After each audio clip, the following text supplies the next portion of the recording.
too. So I said, I'd need to find out how I was going to be compensated for lost wages as well as mileage and everything. I said, but if you'll get that information for me, I'll find some dates on my calendar that I might be able to go, which I'd love to go if they'll pay me.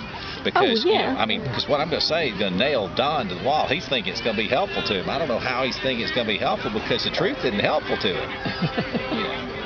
And I'm sure not going to be telling anything that's not true. I wouldn't lie.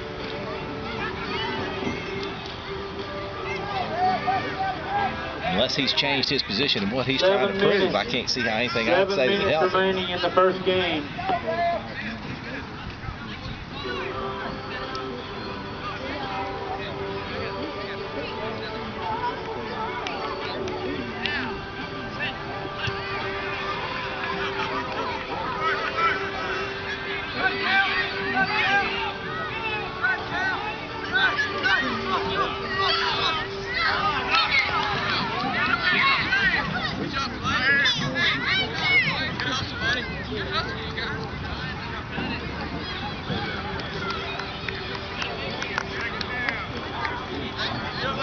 So what kind of EPA problems they have down there, Jade?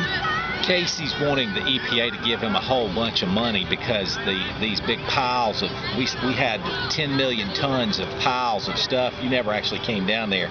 I mean, this stuff was so high that if you went up, we had trails that were up through the stuff that was so packed down, and when you got up to the height, you could almost look out and you felt like you were almost even ground with the brow over by the falls. You weren't that high, but you were 300 feet above ground level. That's how tall the stuff was, and the stuff really wasn't worth a heck of a lot.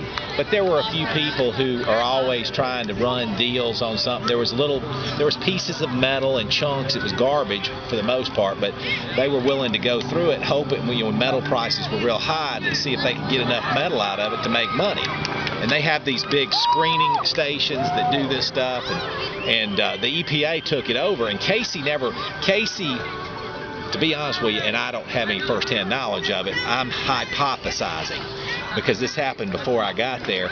The bankruptcy judge who did the deal, who let Casey buy the property and wrote the stuff up, he got run out of town real quickly after the Casey deal.